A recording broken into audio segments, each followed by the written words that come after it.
So here are how my setup looks for when I show up at parties. This is how it's been for years, and I changed that menu out. I have a little Bluetooth speaker down there to pump up some jams. A little disclaimer about latex balloons being made from tree sap. And I have a few different menus that I switch out depending on the event. And then I have a little jar for scraps, and people can throw tips in there. And this is how it's been for, I'd say, a couple years now. And it's going pretty good. But I have given it a little upgrade since yesterday, which makes a big difference. You know what these things are? QR codes.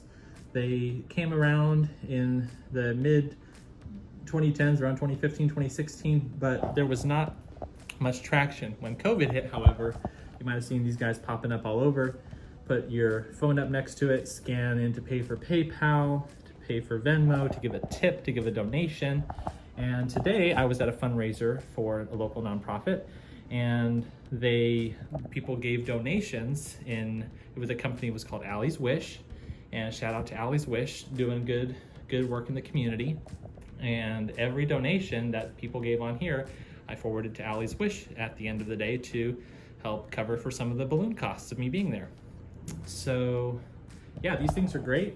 Also, last night I was at a fall festival, and I made probably an extra $30, $40 in tips alone by having the PayPal and Venmo up there, including the cash tips that I was getting. So if you're not doing QRs, I don't know, you might be missing out on some good opportunities. A lot of people just use their phones these days to pay, myself included.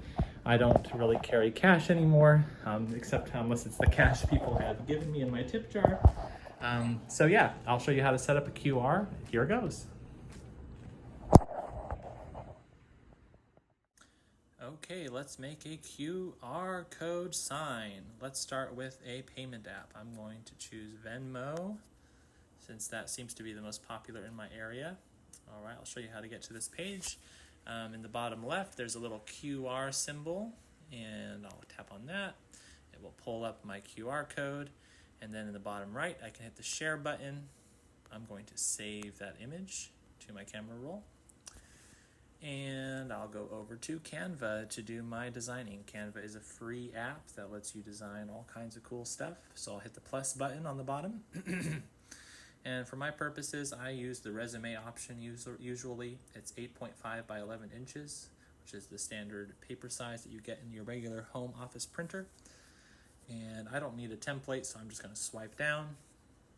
So now I'll click the plus button, go over to my camera roll, and choose that QR code, add to page. Okay, I don't need all that stuff on the top. You can keep it if you want, but I'm just going to hold that top part of the sign there and crop it down. I crop my image in. And okay, I'll just put that to the side there. Let's add a jar to this just to give people a little more of the impression about, oh, whoa, my cat just popped a balloon. Let's see if I can get a free one. Okay, here's a free jar. And I'll drag this into there. And this is, remember, it's pretty big. This is the size of office paper. I can arrange this to be in the back. Send backward, okay. So now I'll put that in there. Perfect. And I'll also add some text just so people get the idea of what's going on here. I don't like to be too overt and say like tips or anything like that, but if people see a thank you and a QR code, they usually get the idea, and if they make the connection, it usually goes a little better. So there it is, and I can make as many of these as I want. I have two on my sign right now, the PayPal and Venmo. For some reason, people tend to tip more with PayPal. I don't know why. They tip larger amounts, but people tip more often with Venmo. And there are Cash App, there's Zelle. I can add a lot of different info to a sign like this. So yeah, there you go, QR codes, and I can now share that top right corner, and I can download it as a PNG. I'll actually download it as a PDF standard. Download that. It's preparing the design. And once it's downloaded, I can tap print or I can save it to files. So yeah, there you go.